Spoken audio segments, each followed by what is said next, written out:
Today on Animal Fact Files, we'll be talking about sea apples.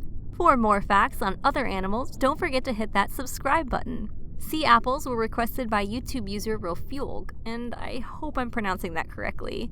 Thank you so much for the suggestion. Sea apples are sea cucumbers that belong to the Paracucumaria and the Pseudocolochirus genera. There are a few different species of sea apples, and these are largely based on where they're found in the wild. Sea apples are strictly a marine species, meaning they are only found in saltwater. They hang out in depths of about 32 feet, which is the general range of coral species as well. Sea apples live in the Pacific Ocean along the coasts of East Africa, India, Indonesia, and Australia, and seem to favor spots that position them in heavy currents as this allows them the best access to their food. They are filter feeders and thus depend on fast-moving, food-filled water to survive. Sea apples almost exclusively eat phytoplankton, which are otherwise known as microalgae. This is an appropriate name as phytoplankton are extremely small, averaging less than a millimeter in length. Just look at a ruler to see how small that really is. The way sea apples gather the microalgae is by extending their tentacles into a fast current of water and catching the microalgae on their sticky, mucus-covered limbs, which they then lick off one tentacle at a time, kind of like we would if we stuck our finger in a jar of peanut butter.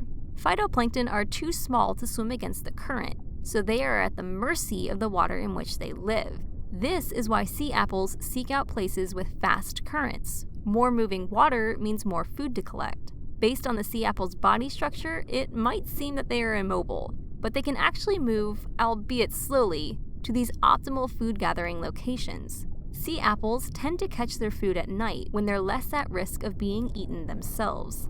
Of course, they have some defenses against would-be predators. The easiest targets on a sea apple are its aforementioned tentacles. These can be broken off by fish and crustaceans looking for a simple meal.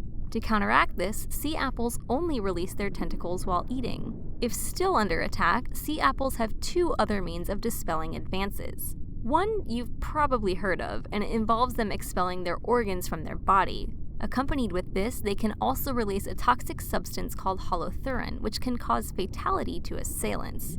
Of course, this may not be the most comfortable of defenses, so, on the flip side, sea apples can also suck in large amounts of seawater to inflate to nearly double their original size. Like this, they are able to be picked up by water currents and carried to a safer location.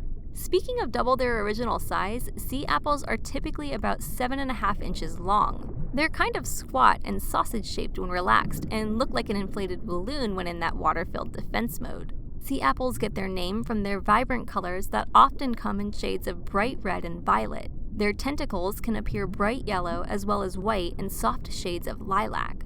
And, of course, colors vary among the different species. Their colors are what make them attractive to aquarium enthusiasts, but their general complex husbandry requirements make them considered expert-only aquarium additions.